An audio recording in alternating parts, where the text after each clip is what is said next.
Japan, the land of the rising sun, known for its rich culture, amazing cuisine, and technological advancements. But most may not know that Japan has one of the lowest birth rates in the world, which is causing them to have an increasingly aging population. Hello class.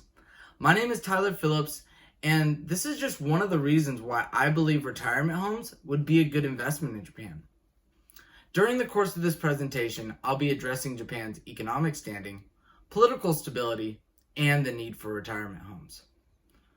First, we'll start out with their economy and some demographic statistics that go with retirement homes. They have the third largest economy in the world, with a GDP of $5.3 trillion, an FDI inflow of $10.3 billion. Their currency is the yen, and their population currently sits at 126 million. 36 million of that population is over the age of 65. That's 28% of the population.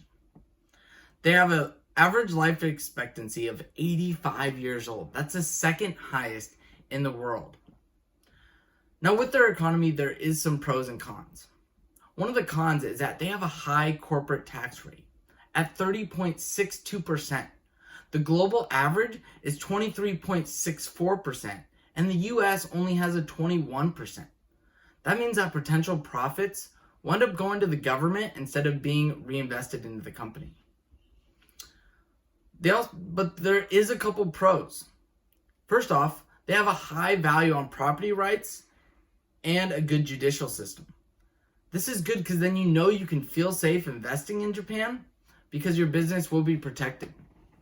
They also have high monetary freedom, which I believe comes from having low inflation at 0% and a low unemployment rate at 3%. These are signs of a healthy, stable, and growing economy. Moving on to their political stability, this country has very low corruption. This is reassuring for investments because you know that the government won't extort your business with unnecessary taxes or fees. With politics, it could be a little unstable though. They have had 3 different prime ministers in the past 3 years. One due to poor health, another due to the poor response he had on COVID. Their current one though, Fumio Kishida, seems like a good prime minister for American business. He says that he's going to prioritize the Japan and US security alliance. He has a vision for a free and open Indo-Pacific, which means that he's very open to foreign direct investment and free trade, which leads to making business in Japan easier. Now, the need for retirement homes. Over the course of 10 years, we've seen retirement home facilities grow from 5,676 to 8,238 in 2019. We've seen a growth rate of 45% over this time from 2010 to 2019. That is a growth rate of 4.5 to 5% every year. That means this industry is steadily growing, and I believe it will continue this trend. Furthermore, cheap property would be easy to obtain.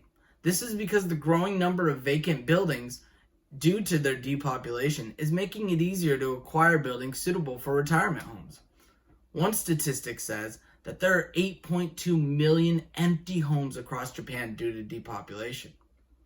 So instead of, having to build from square one, we would be able to buy cheap property in rural, peaceful areas and remodel it into the perfect retirement home. Unfortunately, there is a disadvantage to the retirement home industry in Japan. It would be difficult to enter the market since it's already very established and continuing to grow. We would not have the first mover advantages. For us, it would take time to build brand awareness and trust with the Japanese people and communities, which other companies already have, such as Umenoki and Jika. But the ways to make up for this is we can learn from other companies and avoid their mistakes. So this way we can capitalize on it. To conclude this presentation, I do think it is worth further study in Japan, and I believe that the industry is only growing and a great investment due to this aging population. Thank you for listening.